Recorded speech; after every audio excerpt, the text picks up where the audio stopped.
हरे कृष्णा। तो हम पढ़ रहे हैं श्रीमद् भागवत महापुराण पंचम स्कंद और उसका भाग 11। और आज की कथा है पृथ्वी खंडों का वर्णन। पिछले भागों में हमने पढ़ा था राजा भरत का चरित्र वर्णन और वंश वर्णन, भुवन कोश का वर्णन। तो आइए थोड़ा प्रार्थना करते हैं, उसके बाद कथा शुरू करेंगे। ओम अज्ञानतिमिरान्धस्य ज्ञानाञ्जनशलाकया चक्षुरुन्मीलितं येन तस्मै श्रीगुरुवे नमः। श्रीचैतन्यमनोऽभीष्टं स्थापितं येन भूतले स्वयं रूपः कदा मह्यं ददाति स्वपदान्तिकं। वन्देऽहं श्रीगुरो श्रीयुतापदकमलं श्रीगुरून् वैष्णवांश्च श्रीरूपं साग्रजातं सहगण रघुनाथान्वितं तं सजीवं साद्वैतं सावधूतं परिजनसहितं कृष्णचैतन्यदेवं श्रीराधा कृष्णपादान् सहगण ललिता श्रीविशाखान्वितांश्च। हे कृष्ण करुणा सिंधु दीनबंधु जगतपते गोपेश गोपिका कांत राधा कांत नमोस्तुते। तप्त कांचन गौरांगी श्री राधे वृंदावनेश्वरी वृषभानुसुते देवी प्रणमामि हरिप्रिये। वाञ्छाकल्पतरुभ्यश्च कृपा सिन्धुभ्यैव च पतितानां पावनेभ्यो वैष्णवेभ्यो नमो नमः। नमः ओं विष्णुपादाय कृष्णप्रेष्ठाय भूतले श्रीमते भक्तिवेदान्त स्वामिने इति नामिने। नमस्ते सारस्वते देवे गौरवाणी प्रचारिणे निर्विशेषशून्यवादी पाश्चात्यदेशतारिणे। जय श्री कृष्ण चैतन्य प्रभु नित्यानंद श्री अद्वैत गदाधर श्रीवासादि गौर भक्त वृंदा। हरे कृष्णा कृष्णा कृष्णा हरे हरे, हरे राम राम राम हरे हरे। हरे कृष्णा कृष्णा कृष्णा हरे हरे, हरे राम राम राम हरे हरे। हरे कृष्णा कृष्णा कृष्णा हरे हरे, हरे राम राम राम हरे हरे। ओम नमो भगवते वासुदेवाय, ओम नमो भगवते वासुदेवाय, ओम नमो भगवते वासुदेवाय। नारायणं नमस्कृत्य नरं चैव नरोत्तमं देवीं सरस्वतीं व्यासं ततो जयति मुदीरये। नष्टप्रायेषु अभद्रेषु नित्यं भागवत सेवया भगवत्यो उत्तम श्लोके भक्तिर्भवति नैष्टकी। सच्चिदानंद रूपाय विश्वोत्पत्त्यादिहेतवे तापत्रय विनाशाय श्रीकृष्णाय वयं नमः। जो जगत की उत्पत्ति, स्थिति और विनाश के हेतु हैं तथा जो तीनों प्रकार के ताप के नाश करता है, उन सच्चिदानंद रूप भगवान श्री कृष्ण को हम वंदन करते हैं, नमस्कार करते हैं। हरे कृष्णा। तो आज की कथा है पृथ्वी खंडों का वर्णन। श्री सुखदेव जी कहने लगे, ऐसे ही भद्रास्व खंड में भद्रस्रव का पुत्र स्वामी है।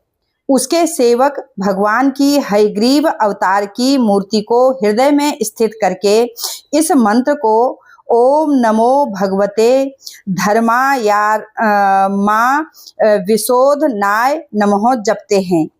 प्रलय काल में तमोगुण वेद को चुरा कर ले गया। प्रलय काल में तमोगुण वेद को चुरा कर ले गया। तब तो हयग्रीव अवतार धारण कर पाताल से वेद लाए और ब्रह्मा जी को दिए। हरिवर्ष खंड में नरसिंह भगवान विराजमान हैं। हरिवर्ष खंड में नरसिंह भगवान विराजमान हैं। प्रहलाद जी उस खंडों के पुरुषों के साथ भक्ति से नरसिंह की उपासना करते हैं। तुमाल खंड में भगवान कामदेव रूप से विराजमान हैं। संवत्सर की पुत्री व पुत्र स्त्री पुरुष रूप से निवास करते हैं। रम्यक खंड में भगवान मत्स्य अवतार रूप से विराजमान हैं। वहाँ मनु अब तक भाव भक्ति से इस स्वरूप का आराधन करते हैं। हिरण्यमय खंड में कूर्म शरीर धारण कर भगवान विराजमान हैं। यहाँ अर्यमा देवता उस खंड के पुरुषों के साथ भगवान की मूर्ति की सेवा करता है। उत्तर कुरु खंड में भगवान बराह रूप धारण करके विराजमान हैं। पृथ्वी देवी उस बराह भगवान को भक्ति योग से भजती है और उपनिषद के मंत्र का उच्चारण करती है। श्री सुखदेव जी बोले कि हे राजन, इसी प्रकार किम पुरुष खंड में सीतापति भगवान श्री रामचंद्र जी विराजमान हैं। उनकी सेवा हनुमान जी करते हैं। इसी प्रकार भरत खंड में नर नारायण भगवान बद्रिकाश्रम में विराजमान हैं। नारद जी इनकी उपासना करते हैं। श्री सुखदेव जी बोले कि हे राजन, कितने ही विद्वान इस जम्बू द्वीप के 8 उपद्वीप करते हैं। राजा सगर के पुत्र यज्ञ घोड़े को ढूंढने गए, तब उन्होंने पृथ्वी को खोदा। उससे यह 8 उपद्वीप हुए। उनके नाम यथा स्वर्णप्रस्थ, चंद्रप्रस्थ, आवर्तन, रमणक, मंदहरिणा, पांचजन्य, सिंहल और लंका हैं। इस प्रकार यह जम्बूद्वीप के खंडों का विभाग मैंने तुमसे कहा। तो अब कथा शुरू हो रही है। लोकालोक पर्वत का वर्णन। लोकालोक पर्वत का वर्णन। श्री सुखदेव जी ने कहा कि इसके उपरांत प्लक्ष आदि द्वीपों के विभाग वर्णन किए जाते हैं। प्रथम जम्बूद्वीप का विस्तार 1,00,000 योजन है और क्षीर समुद्र से यह घिरा है। और प्लक्ष द्वीप 2,00,000 योजन है। उस प्लक्ष का वृक्ष है। यह वृक्ष सुवर्ण कांति वाला 11,000 योजन ऊंचा है। इसी के नाम से वह प्रसिद्ध है। इनमें अग्नि रहती है। प्रियव्रत पुत्र इदमजिह्व ने इसके 7 खंड करके अपने पुत्रों को दे आप समाधि लगाकर शरीर को त्याग दिया। शिव, यवस, समुद्र, शांत, मोक्ष, अमृत, अभय, ये 7 वर्ष हैं और ये ही पुत्रों के नाम हैं। इनमें 7 पर्वत, 7 ही नदियां प्रसिद्ध हैं। उन पर्वतों के नाम हैं मणिकूट, वज्रकूट, इंद्रसेन, ज्योतिष्मान, सुवर्ण, हिरण्यष्ठीव, मेघमाल पर्वत और अरुणा, निर्मणा, आंगिरसी, सावित्री, सुप्रभाता, ऋतुंभरा, सत्यंभरा, ये नदियां हैं। इनके जल से मनुष्य का रजो व तमोगुण दूर हो जाता है। वहाँ हंस, पतंग, ऊर्ध्वायन, सत्यांग 4 वर्ण हैं। इनकी आयु 1000 वर्ष की है। ये सब सूर्य नारायण की स्तुति करते हैं। प्रयत्नस्य विष्णोरूप यत् सत्यास्य ब्राह्मणः अमृतस्य च मृत्योश्च सूर्यमान धीमहि, इस मंत्र का जप करते हैं। इन 5 द्वीपों में पुरुषों की आयु, इंद्रिय, सामर्थ्य, साहस, बल, बुद्धि, स्वभाव की सिद्धि सब में समान भाव से वर्तमान रहती है। प्लक्ष द्वीप ईख रस के समुद्र से घिरा हुआ है। साल्मली द्वीप जो प्लक्ष द्वीप से दुगुना बड़ा है, वह भी मदिरा के समुद्र से घिरा हुआ है। साल्मली द्वीप 4,00,000 योजन चौड़ा है। समुद्र भी 4,00,000 योजन चौड़ा है। इस द्वीप में सालमली का वृक्ष है। उसमें गरुड़ का घोंसला है। ये गरुड़ वेद द्वारा भगवान की स्तुति किया करते हैं। इस द्वीप के अधिपति प्रियव्रत के पुत्र यज्ञबाहु ने इसको अपने 7 समुद्रों को उन्हीं के नाम के अनुसार बांट दिए और उनके सुरोचन, सोमनस्य, रमणक, देववर्ष, परिभद्र, अप्यायन, अभिज्ञात ये 7 खंड पुत्रों के नाम से प्रसिद्ध हैं।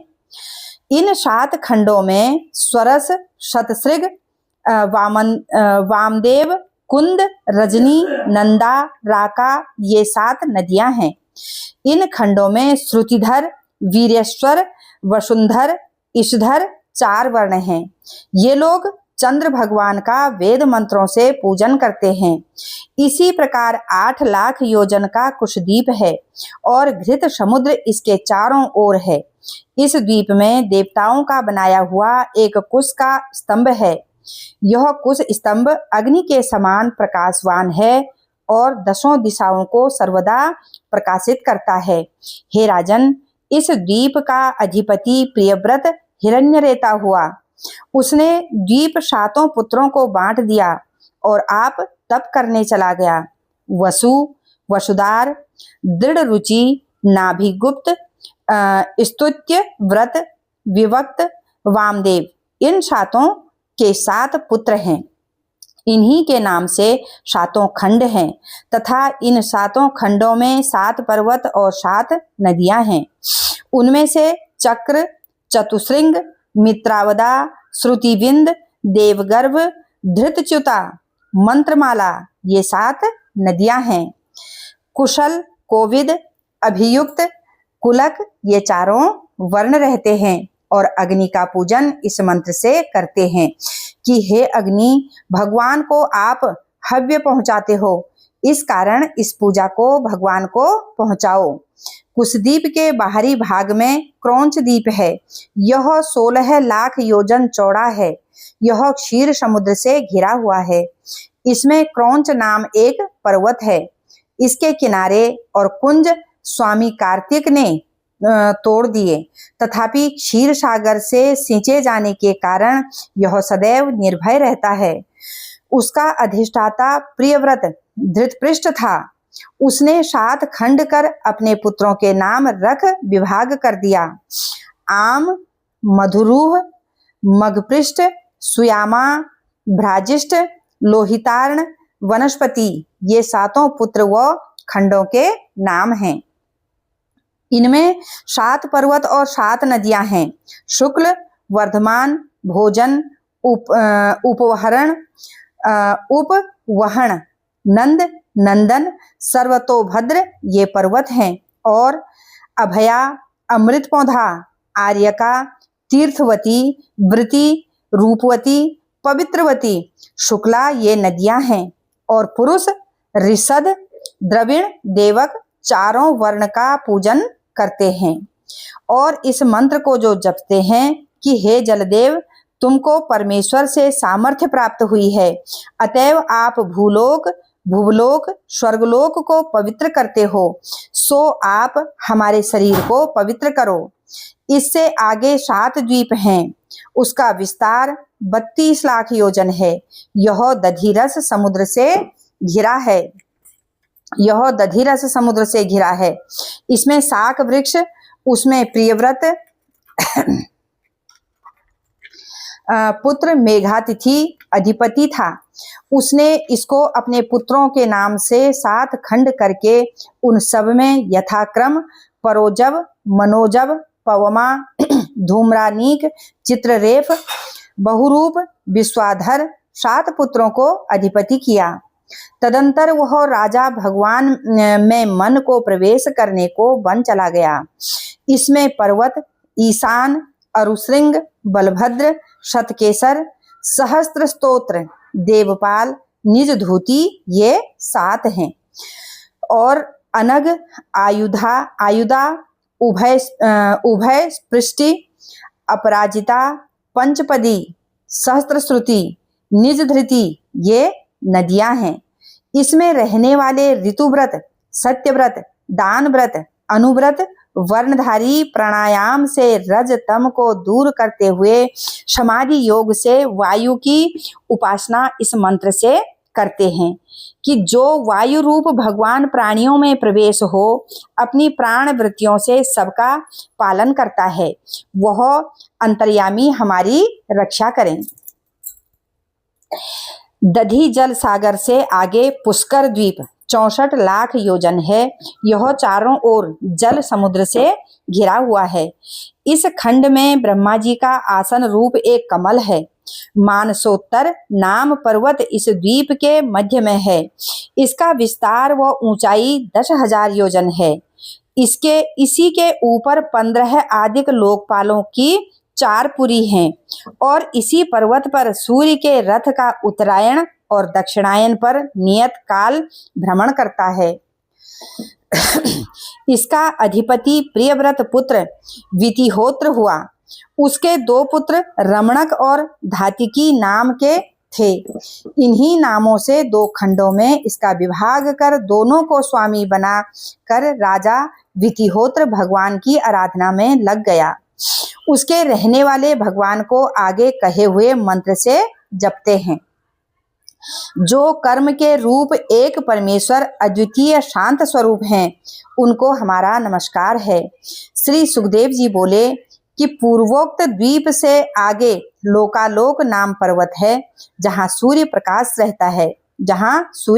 रहता है उसको लोक, और जहाँ प्रकाश नहीं रहता उसको अलोक कहते हैं। इन देशों के विभाग कर परमात्मा ने इनके चारों ओर घेर बनाया है। 1.5 करोड़ 7 लाख योजन दूसरी भूमि है। वह 8 करोड़ 39 लाख योजन है और दर्पण के समान प्रकाशित है। उसमें यदि कुछ भी रखा जाए तो फिर हाथ नहीं लगता। इस कारण वहाँ कोई निवास नहीं करता। इसके आगे लोकालोक पर्वत है। यह पर्वत तीनों लोकों के अंत में त्रिलोकी की मर्यादा रूप परमेश्वर ने रचा है। त्रिलोकी का प्रकाश पीछे की ओर ना पहुंच सके, इतनी इस पर्वत की ऊंचाई और चौड़ाई है। यह पर्वत 50 करोड़ योजन है। मेरू से चारों ओर 12.5 करोड़ योजन दूर है। इस पर्वत के ब्रह्मा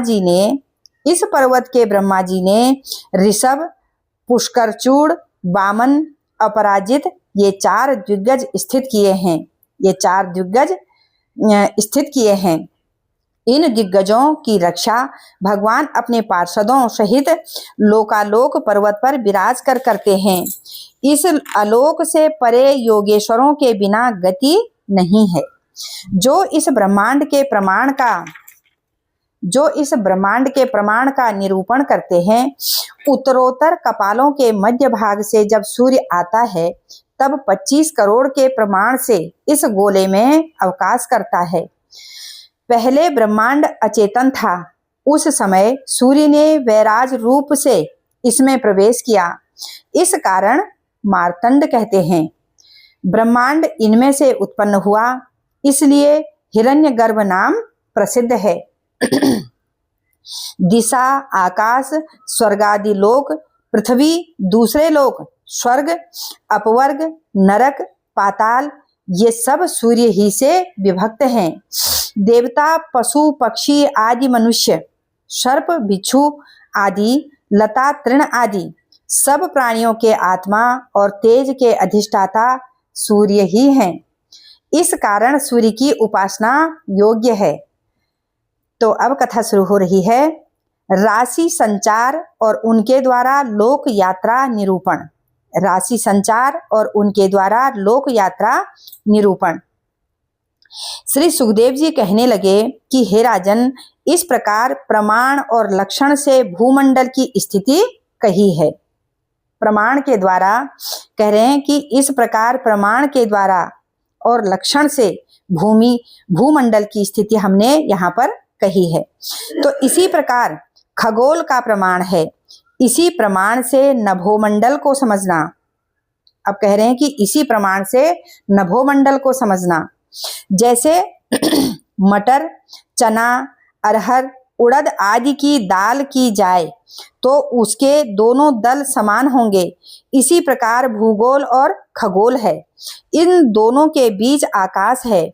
इस अंतरिक्ष के बीच में सूर्य त्रिलोकी को तपाते हैं और यही सूर्य उत्तरायण दक्षिणायन विषुवत गतियों से ऊंचे चढ़ना नीचे उतरता व समान स्थान पर चलने के हेतु मकर राशियों में आकर रात दिन को बड़ा छोटा और समान कर देता है। जब मेष और तुला राशि में सूर्य आते हैं तब रात दिन समान होते हैं। जब वृष आदि 5 राशियों में सूर्य आते हैं तब दिन बड़े, रात्रियां एक महीने में एक एक घड़ी कम होती जाती है। वृश्चिक आदि 5 राशियों में सूर्य दिन छोटा और रात बड़ी करते हैं। जब सूर्य दक्षिणायन आते हैं तब दिन बढ़ते हैं और जब उत्तरायण आते हैं तो रात्रियां बढ़ती हैं। इस प्रकार सूर्य का मानसोत्तर और सुमेरु के बीच भ्रमण करने का मार्ग 9 करोड़ 51 लाख योजन है। कितना? 9 करोड़ 51 लाख योजन है। और इन पर्वतों से पूर्व इंद्रपुरी है, दक्षिण की ओर में धर्मराजपुरी है, इनसे पश्चिम की ओर वरुणपुरी है, उत्तर में चंद्रमा की पुरी है। इन पुरियों में जब सूर्य पहुंचता है तब उदय, मध्याह्न, अस्त और अर्धरात्रि हुआ करते हैं, जो प्राण प्रवृत्ति के कारण हैं। सुमेरु के चारों तरफ सूर्य इतनी ही दूर रहता है जिससे सुमेरु मध्य पर सदा मध्याह्न ही रहे। जहां सूर्य उदय होता है उससे समान सूत्र पर अस्त होता है और जहां मध्याह्न होता है उससे समान सूत्र पर आधी रात होती है। जब सूर्य इंद्रपुरी से चलते हैं तब 15 घड़ी पीछे यमपुरी पहुंचते हैं। यमपुरी के पीछे वरुणपुरी, फिर सोमपुरी। इंद्रपुरी में सूर्य पहुंचते हैं ठीक 5 घड़ी में एक पुर्यंतर पर सूर्य भ्रमते हैं। अन्य चंद्र आदि ग्रह ज्योतिष चक्र में नक्षत्रों के साथ उदय होते हैं और नक्षत्रों के साथ ही अस्त होते हैं। सूर्य रथ का संवत्सर रूप एक पहिया है और उसके 12 मास 12 आरे हैं। 6 ऋतु 6 पुट्ठी हैं और सर्दी गर्मी बरसात 3 नाभि हैं। और सुमेरु का मस्तक धुरी एक भाग है, दूसरा मानसोत्तर पर स्थापित है, जिससे पिरोया हुआ पहिया कोल्हू के समान मानसोत्तर पर घूमा करता है। रथ का प्रथम धुरा सुमेरु और मानसोत्तर तक फैला हुआ 1,57,50,000 योजन का है और दूसरा इससे चौथाई है। इसका ऊपरी भाग ध्रुवलोक में बंधा हुआ है। इसमें बैठने का स्थान 36 लाख योजन लंबा और इससे चतुर्थ अंश चौड़ा है। गायत्री आदि छंदों के नाम के 7 घोड़े अरुण नाम सारथी के जोते हुए सूर्य के रथ को खींचते हैं। सारथी सूर्य के आगे बैठता है परंतु उसका मुख सूर्य के सम्मुख रहता है। अंगूठे के पोरे के समान 60,000 बालखिल्य नाम ऋषि अनेक सूक्तों से स्तुति किया करते हैं।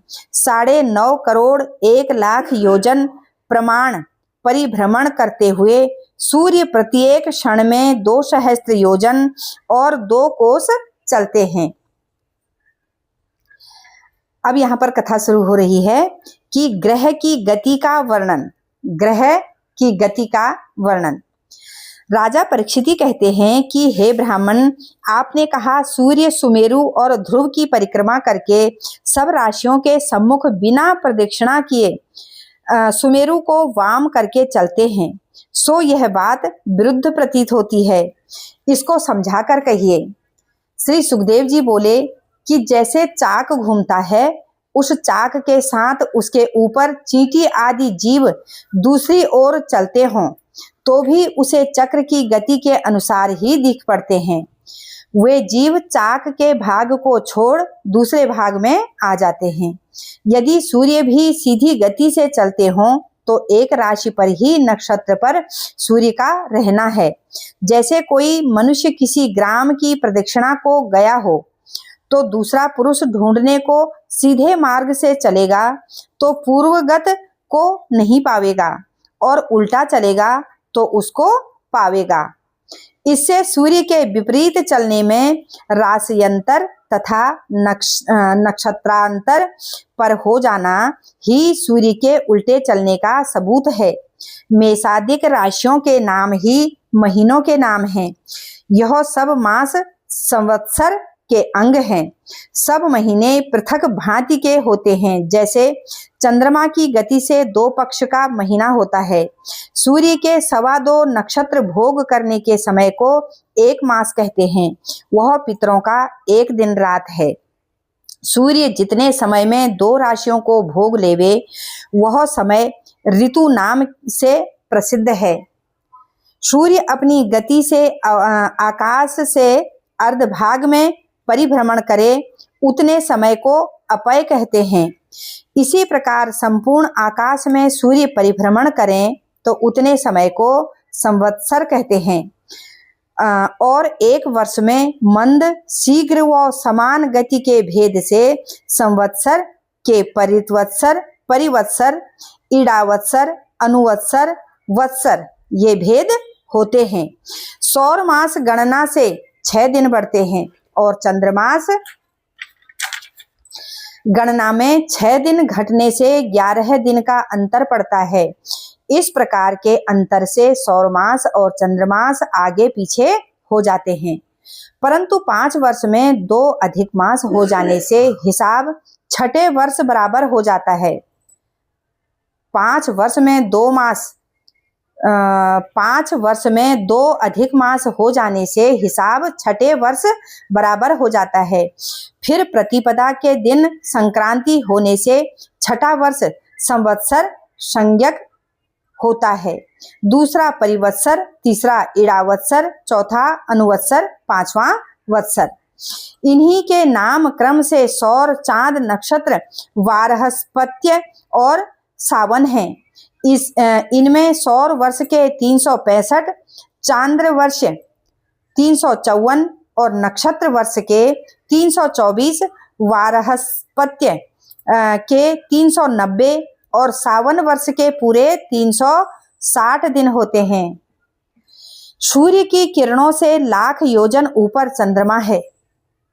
12 राशियों को चंद्रमा 2 पक्ष में भोगता है और सूर्य की 1 महीने की भुक्ति को चंद्रमा 2.25 दिन में भोगता है। जब चंद्रमा की कला बढ़ती है तब शुक्ल पक्ष और कला क्षीण होने से कृष्ण पक्ष कहा जाता है। पितरों की अहोरात्र को बनाता हुआ अन्नमय प्राणियों का प्राण यह चंद्रमा 60 घड़ी में 1 नक्षत्र को भोगता है। पितर भूत, पक्षी, सर्प, लता, झाड़ इन सबको तृप्त करते हैं। इससे चंद्र को सर्वमय कहा गया है। चंद्रमा से 3 लाख योजन ऊपर अश्विन आदि नक्षत्र हैं। ये अभिजीत सहित 28 नक्षत्र मेरु की दाहिनी प्रदक्षिणा करते हैं। इनसे 2 लाख योजन पर शुक्र है। यह शुक्र सूर्य के समान चलता है। यह सबको शुभ फल देने वाला है। वर्षा रोकने वाले ग्रह को यह शांत कर देता है। शुक्र से 2 लाख योजन ऊपर बुध है। यह चंद्रपुत्र सबको शुभ फल देता है। जब यह सूर्य से पृथक दूसरी राशि पर हो जाता है तब शून्य मेघ और अनावृष्टि आदि होने की सूचना करता है। इससे 2-2 लाख योजन ऊपर मंगल है। यह वक्री ना हो तो 1.5 महीने में 1 राशि को भोगता हुआ 12 राशियों को भोगता है। प्रायः यह प्राणियों को दुख देता है। मंगल से 2 लाख योजन दूर बृहस्पति हैं। यह वक्री ना हो तो राशि को 1 वर्ष तक भोगते हैं। बृहस्पति जी ब्राह्मणों के अनुकूल रहते हैं। बृहस्पति से 2 लाख योजन पर शनैश्चर प्रकाश करते हैं। 1 राशि पर घूमने में शनैश्चर जी को 30 महीने लगते हैं। 30 वर्ष में सब राशियों पर घूमना समाप्त करते हैं। यह प्राणियों को अशांति देने वाले हैं। शनैश्चर से 11 लाख योजन दूर सप्तऋषि हैं। यह ऋषि लोगों को शांति देते हुए विष्णु के ध्रुव स्थान की प्रदक्षिणा किया करते हैं। हरे कृष्णा। तो आज की कथा को यहीं पर विराम देते हैं और अगली कथा है शिशुमार चक्र वर्णन। शिशुमार चक्र वर्णन। हरे कृष्णा।